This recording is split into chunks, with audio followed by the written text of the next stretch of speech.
সিদ্দিক রাদিয়াল্লাহু তাআলা আনহু আমার নবীজিকে বললেন, ইয়া রাসূলুল্লাহ, ইয়া হাবিবাল্লাহ, নবী গো, আপনি যখন চলে এসেছেন আপনি নামাজটা পড়ায় না। আমার নবী বললেন, আবু বকর, আমার শরীরটা বড় অসুস্থ, আমি নামাজে দাঁড়াইতে পারবো না। এই আবু বকর, তুমি নামাজটা পড়ায় দাও। এই জন্য নামাজ পড়ায় দাও, কারণ তুমি আমার আড়াল হয়ে যাওয়ার পরে তুমি হবে প্রথম খলিফা। জোরে বলেন সুবহানাল্লাহ। এই বাবাজি ভাইরা, নামাজ কাকে বলে একবার দেখে। নামাজ পড়েছিলেন আমার আবু বকর, যার দিলের মধ্যে আমার নবীর মহব্বত ছিল। জোরে বলেন সুবহানাল্লাহ। আরে বাবা, আজকে হযরত আলী রাদিয়াল্লাহু তাআলা আনহু উনি কেমন নামাজ পড়েছিলেন একবার দেখা। আমার হযরত আলী রাদিয়াল্লাহু তাআলা আনহু আমার নবীর সঙ্গে যুদ্ধের ময়দানে গেছে। যুদ্ধের ময়দানে যাওয়ার পরে একখানা তীর আবু বকরের হযরত আলীর জান মুবারকে লেগে গেছে। এই পার থেকে ওই পার গেছে, আর তীরখানা যেন মিডল পয়েন্টে আটকে গেছে। আর আগেকার তীর এত ব্যথা নাশক আপনার ওষুধ দেওয়া থাকতো, ওই তীরের আঘাতে পুরো শরীরে বাবা জীবাণু ছড়িয়ে পড়তো। ওই আঘাত লাগা ব্যক্তিটি সঙ্গে সঙ্গে মারা যাইতো। কিন্তু আবু বকর রাদিয়াল্লাহু, কিন্তু হযরত আলী রাদিয়াল্লাহু তাআলা আনহু ওনার শরীরে বাবা জান মুবারক অর্ধেক তীর এই পারে আছে, অর্ধেকটা তীর ওই পারে চলে গেছে। কিন্তু অন্যান্য সাহাবীরা টেনে টেনে তীরখানা বার করতে চায়, কিন্তু তীর যেন বার হয় না, কারণ তীরের মধ্যে বাবা আকর্ষণ থাকে, সহজে বের করা যায় না। এত ব্যথা, এত যন্ত্রণা আমার আলী রাদিয়াল্লাহু তাআলা তীরখানা যেন বের করতে দেয় না, কারণ একটা তীর তো দূরের কথা রে বাবা, একটা ছোট্ট ফুলের যদি আপনার কাঁটা আমাদের পায়ে আপনার প্রবেশ করে, তবে আমরা সুই দিয়ে ওই কাঁটাটা বের করতে কতই না বাবা কষ্ট পাই। কত বড় তীর জান মুবারকে আপনার ঢুকে গেছে। আলী বলতেছে, আমার তীরটা বার করিও না, এত ব্যথা, এত বেদনা, এত যন্ত্রণা আমি আলী সহ্য করতে পারি না। আমার আল্লাহ তাবারাক তাআলা আমার নবী মুস্তাফা সাল্লাল্লাহু তাআলা আলাইহি ওয়াসাল্লামকে জানিয়ে দাও, হাবিব গো, আমার হযরত আলী রাদিয়াল্লাহু তাআলা তীরখানা কিয়ামত পর্যন্ত বার করতে পারবে না, কারণ এত ব্যথা, এত বেদনা, এত যন্ত্রণা আলী সহ্য করতে পারে না। তবে শোনো, এই তীরখানা তখনই বের হবে যখন আমার হযরত আলী আমার ইবাদত উপাসনায় যাবে, এক কথায় নামাজে যখন দাঁড়াইবে। আরে বাবা, নামাজের সময় হয়ে গেছে। হযরত আলী রাদিয়াল্লাহু তাআলা উনি যেন বাবা নামাজে দাঁড়িয়েছে। আমার নবীজির সাহাবীয়ে কেরামগণ ওই তীরখানাকে যেন বার করে নিয়েছে। শুধু তীর নয় রে বাবা, ওই তীরের আকর্ষণের সঙ্গে আমার হযরত আলী রাদিয়াল্লাহু তাআলা জান মুবারক মাংস গোশতগুলো যেন আপনার বের হয়ে চলে এসে আর দরদর করে যেন রক্ত প্রবাহিত হইতে আছে। আমার নবীজির সাহাবীরা ওই জায়গাটাকে যেন আপনার টাইট করে বাবা বেঁধে দিয়েছে। এইদিকে আমার হযরত আলী রাদিয়াল্লাহু তাআলা নামাজ আদায় করেছে, সালাম ফিরিয়েছে, আর সালাম ফিরানোর পরে আল্লাহর দরবারে দোয়া করেছে। দোয়া করার পরে এবার হযরত আলী রাদিয়াল্লাহু তাআলা দমদম ঈমান হয়ে যায়, এক কথায় দাঁড়িয়েছে। আর আমার নবীজি বলতেছে, আলী রে, তীরখানাকে বার করা সম্ভব হয়নি। আমার আলী রাদিয়াল্লাহু তাআলা এবার জান মুবারকের দিকে তাকিয়ে দেখতে যেন যে তীরখানা আপনার কেঁদেছিল, ওই তীরখানা যেন দেখা যায় না। সাহাবীয়ে কেরামগণ বলে, ইয়া রাসূলুল্লাহ, ইয়া হাবিবাল্লাহ, নবী গো, আজকে হযরত আলী রাদিয়াল্লাহু তাআলা যখন নামাজে দাঁড়িয়েছিল, আমরা আপনার কথা মোতাবেক ওই তীরখানাকে বার করে নিয়ে তার ওই পাখানাকে, জান মুবারকখানাকে অতি সুন্দর করে বেঁধে দিয়েছে। নবী গো, হযরত আলী রাদিয়াল্লাহু তাআলা ব্যথায় ব্যথিত হওয়া তো দূরের কথা, একটু সামান্য পর্যন্ত জানতেও পারেনি। জোরে বলেন সুবহানাল্লাহ। আলী বলতেছে, সাহাবীরা সাহাবীরা রে তোমরা আমার তীর কখন বের করেছ খোদার কসম করে বলি আমি বুঝতে পারিনি আমি আল্লাহর ধ্যানে ছিলাম ধরে বলেন সুবহানাল্লাহ আমার নামাজে দাঁড়িয়েছে নামাজ শব্দের অর্থ হলো নিজেকে আত্মসমর্পণ করা কার দরবারে আল্লাহর দরবারে আত্মসমর্পণ করা আল্লাহর দরবারে আলী রাদিয়াল্লাহু তাআলা নিজেকে আত্মসমর্পণ করে দিয়েছে জগতের আর কোনো খেয়াল না এইদিকে আমরা যখন মসজিদে নামাজ পড়তে যাই আর নিজের নামাজ তো দূরের কথা আরেকজন নামাজ পড়িলে নিজের নামাজ পড়া বাদ দিয়া তার নামাজটা আমরা দেখি আছে না নাই এই যে নামাজ আল্লাহু আকবার নামাজ হলো বলে তোর পা সোজা ছিল না বলে আমার পা সোজা ছিল না তোর মুখ যে সোজা ছিল না আজকে আমরা নামাজ পড়তে যাই নামাজে যেইভাবে দাঁড়াইতে হয় আমরা জানি না আলিম ওলামাকে জিজ্ঞাসাও করি না নামাজ পড়তে গিয়ে আমাদের জমির কথা মনে পড়ে ফসলের কথা মনে পড়ে মাঠের কথা মনে পড়ে আমরা যে আত্মসমর্পণ করলাম আল্লাহর দরবারে আমাদের আত্মসমর্পণ কেমন কইরা হইল এখানে যদি মৌলবীর দোষ দেন হবে না মৌলবী তো আমাদের শিখায় না আরে ভাই কত শিখাবে তোমরা শুনলেই তো শিখাবে শিখলে ভালো লাগে শিখাইতে নাকি শিখলে ভালো লাগে শিখাইতে মুসল্লি নামাজ পড়তে গিয়েছে আসরের এখন আসরের নামাজ পড়া হয়েছে একজন মুসল্লি এই মৌলভী সাহেব নামাজ হয়নি বলে কেন বলে 4 রাকাত আসরের নামাজ বলে হ্যাঁ তো 3 রাকাত হয়েছে 1 রাকাত বাদ চলে গেছে মুসল্লির খেয়ে পেয়েছে 3 রাকাত যদি নামাজ হয় আমরা ভুল ধরতে পারলাম না তুই ধরলি বলছে হ্যাঁ আমি ভুল ধরেছি 3 রাকাতই হয়েছে ইমাম সাহেব 3 রাকাত আবার কখন হবে আমি আত্মায়াত পড়েছি আমি সূরা জিকির নিয়েছি সালামও ফিরিয়েছি দরুদ শরীফ পড়েছি তাহলে ভুল কোথায় হলো ভুল হয় না বলছে আমাকে খেপা পেয়েছে নাকি আমি আসরের নামাজে একটা হিসাবে ডুবে থাকি এই জন্য আমি বলতে পারছি কেমন হিসাব তো বলছে আমার 4টা বেটাকে 4টা দোকান করে দিয়েছে সারা দিন বেচা কেনা করে আর আমি আসরের নামাজে নামাজ পড়তে এসে 1 রাকাতে 1 বেটার দোকানের হিসাব 2 রাকাতে 2 বেটার দোকানের হিসাব 3 রাকাতে 3 বেটার দোকানের হিসাব 4 রাকাতে 4 বেটার দোকানের হিসাব আমি করি কিন্তু আজকে 3 বেটার দোকানের হিসাব হয়েছে 1 বেটার দোকানের হিসাব বাকি আছে তার মানে 3 রাকাত নামাজ হয়েছে 4 রাকাত হয়নি কথা বুঝলেন জি আমরা হইলাম ওই রকম মুসলমান জি আমরা ওই রকম মুসলমান মন থাকে কচুর বনে আর মসজিদে গিয়ে আমরা খুশবু লাগে তা আবার আতর লাগে খুশবু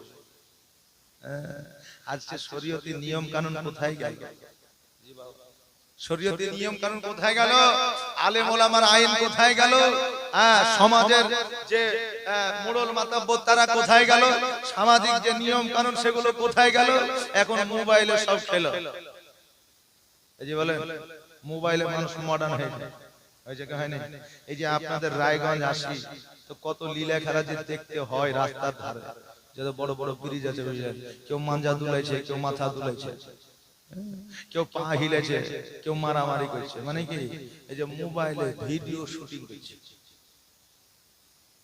ভালো ভালো ভদ্রঘরের মেয়েরা বাড়ির সামনে রোডের ধারে মোবাইল খাড়া করে দিয়ে হাত লড়াইছে এই যে বাপ জি কিসের জন্য তোমার কি ইজ্জত সম্মানের কোনো দাম নাই তোমার কি মান ও সম্মান নাই যেই নবী মুস্তাফা সাল্লাল্লাহু আলাইহি সাল্লাম এই মেয়েদের সম্মান রক্ষা করার জন্য এই মেয়েদের ইজ্জত বাড়িয়ে দেওয়ার জন্য 6 বছর বয়সে আরব কান্ট্রিতে এই মহিলাদের মেলা বন্ধ করেছিলেন জোরে বলেন সুবহানাল্লাহ মা তোমাদের ইজ্জত সম্মান কোথায় ছিল আজকে গরু ছাগল মুরগি যেমন হাটে বিক্রি করে ওই রকম মহিলাদেরকে বিক্রি করা হতো হাটে আর বড় বড় আরবিয়ান টাকা পয়সাওয়ালারা ওই মেয়েদেরকে কিনে নিয়ে যেত তাদের প্রতি নির্যাতন করত তাদেরকে কাজকর্ম করাইতো তাদেরকে না খাইয়ে রেখে দিত তাদেরকে বিনা পোশাকে উলঙ্গ অবস্থায় রেখে দিত আর ওই নারীর সম্মান আমার নবীজি দিয়েছেন। 6 বছর বয়সে আমার নবীজি প্রথম ইরাদা ছিল যে এই মেয়েদের হাট আমাকে আগে বন্ধ করতে হবে, মেয়েদের বেচাকেনা আমাদেরকে আগে বন্ধ করতে হবে। তো নবীজি করেছিলেন। আজকে নিউ জেনারেশন ছেলেদের যদি জিজ্ঞাসা করা হয় আচ্ছা মেয়েদের সম্মান কে বাড়িয়েছে, তা আমাদের নিউ জেনারেশন কোয়ালিফাইড পারসন ছেলেরা বলবে স্বামী বিবেকানন্দ, শরৎচন্দ্র, ঈশ্বরচন্দ্র বিদ্যাসাগর বলবে, কি বলে না? কিন্তু এরা তো 300 বছর 600 বছর আগে নারীদেরকে নিয়ে ভাবিল, কিন্তু 1442 হিজরি আগে আমার নবীজি নারীদের সম্মান বাড়িয়েছেন। জোরে বলেন সুবহানাল্লাহ। তো কতটা বাড়িয়েছেন নারীদের সম্মান, কতটা বাড়িয়েছেন? আজকে এই স্বামী বিবেকানন্দ, রবীন্দ্রনাথ ঠাকুর, বিদ্যাসাগর এদের বদনাম করছে না, কিন্তু এরা কি করেছে? অতীতে যে আদিম যে নিয়ম কানুন গুলো ছিল, স্বামী মারা গেলে স্ত্রীকে জিন্দা কবর দিয়ে দিতে হবে, স্বামী মারা গেলে স্ত্রীকে জিন্দা পুড়িয়ে দিতে হবে, স্বামী মারা গেলে ওই মেয়ের কোনো গুরুত্ব থাকবে না, এরকম সিস্টেম একটা ছিল। তারা এগুলোর বিরুদ্ধে কথা বলেছে, কিন্তু আমার নবী মুস্তাফা সাল্লাল্লাহু তাআলা আলাইহি ওয়াসাল্লাম এই নারীদের সম্মান এত উঁচু করেছে যে নারীদের পায়ের তলে খোদ আল্লাহর জান্নাত দিয়েছে। জোরে বলেন সুবহানাল্লাহ। এই যে বাবা, মায়ের পায়ের তলে জান্নাত আমার রাসূল বলেছে কিনা? জি বলেন, বলেছে না বলে না? বলেছে। তাহলে আমার নারীদের সম্মান আমার রাসূল কত বাড়িয়েছে। আচ্ছা, এই মায়েরা বেপরদায় যখন ঘোরে তখন তারা কি মনে করে? তারা কি মরবে না? তারা কি কবরে যাবে না? তাদের কি হিসাব হবে না? হবে। এই জন্য মা বোনদের বলো, মা খুব সাবধান, হুঁশিয়ার, নিজেকে সতর্কতা বজায় রেখে চলুন, পর্দা করে চলুন, কারণ এই পর্দাটাই হচ্ছে তোমার আসল ইবাদত। একজন নারীর মধ্যে 3টা গুণ থাকতে হবে জান্নাতি হতে গেলে। 3টা গুণ। প্রথমত তার মধ্যে নামাজ থাকতে হবে, দ্বিতীয়ত হলো তার স্বামীর খিদমত থাকতে হবে তার মধ্যে, তৃতীয়ত হলো তাকে পর্দায় থাকতে হবে। এই 3টা গুণের মধ্যে একটা গুণ যদি না থাকে, যত ইবাদত করুক না কেন তার ইবাদত আল্লাহর দরবারে কবুল হবে না। আরে পর্দা বাইরে তো দূরের কথা, হযরত পায়ের বাইরে তো দূরের কথা, আপনি কুককুকে অন্ধকারে ঘরের মধ্যে যদি বেপরদায় নামাজ পড়েন, অর্থাৎ আপনার পোশাক আছে ঠিকই, কিন্তু আপনার হাত দেখা যাচ্ছে, কহিনা দেখা যাচ্ছে, তারপরে পায়ের গোড়ালি দেখা যাচ্ছে, আপনার কপাল দেখা যাচ্ছে, তাহলেই নামাজ হবে। কেউ নাই তবু নামাজ হবে। তাহলে বলেন বেপরদায় ঘুরলে আমাদের ইবাদত কি করে হইতে পারে? যে বাবজি হুঁশিয়ার। এখন বর্তমানে মডার্ন যুগ তো মডার্ন, এই জন্য বলে হুজুর যারা বোরকা পড়ছে তারাই বেশি খারাপ। তো মন ঠিক থাকলেই হইল, পর্দার কি দরকার আছে? বলে কি বলেন? এই যে অনেকে আছে বলে না। আচ্ছা, এটা ভারতবর্ষ, তাহলে ভারতবর্ষের প্রতি যদি কেউ আক্রমণ করে তাহলে আমরা কি আক্রমণ করতে দিব? আমরা দেশের সবাই সৈনিক কিনা? সবাই সৈনিক কিনা? সৈনিক। তাহলে এই সৈনিক কেন আলাদা করে বেছে নেওয়া হলো? আমরা তো আমরা দেশকে ভালোবাসি, এই দেশে জন্ম আমাদের, তাহলে এই দেশের কেউ খারাপি করতে চাইবে আমরা জীবন থাকতে মেনে নিব না। তাহলে সৈনিক আলাদা করা হলো কেন? আচ্ছা, সৈনিক যদি আলাদা হলো, জি, তাহলে সৈনিক যদি আলাদা হলো তাহলে তাদের পোশাক কেন আলাদা হলো? এর মধ্যে ব্যাপার আছে কিনা?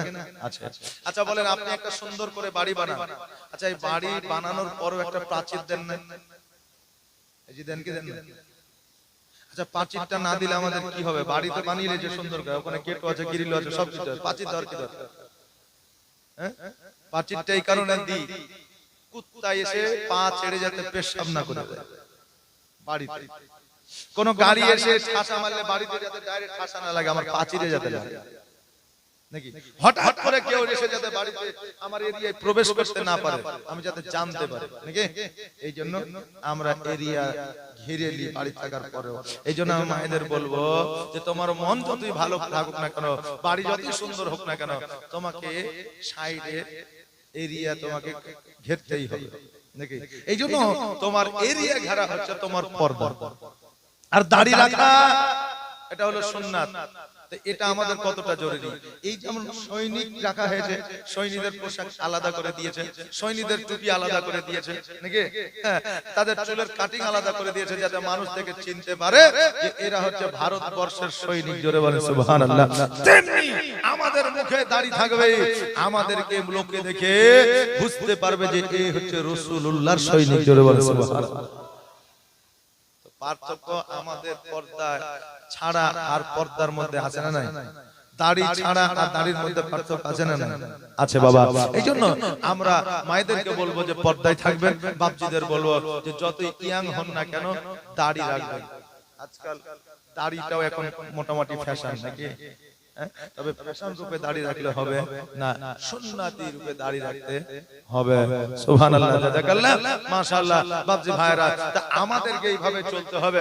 যদি আমরা এইভাবে চলতে পারি তবে আমাদের ইবাদত আল্লাহর দরবারে কবুল হবে। বাবাজি ভাইরা, আমার হযরত আলী রাদিয়াল্লাহু তাআলা আনহু বলে, ইয়া রাসূলুল্লাহ, ইয়া হাবিবাল্লাহ, নবী গো, আমার পায়ে যে জেলখানা লেগেছিল কখন পার করা হয়েছে আমি আলী একটু জানতে পারি না। ওই নবী মুস্তাফা সাল্লাল্লাহু তাআলা আলাইহি ওয়াসাল্লাম আয়েশা সিদ্দিকা রাদিয়াল্লাহু তাআলা আনহার ঘরে যেন আপনার শায়িত আছে, আপনার আরাম করতে আছে।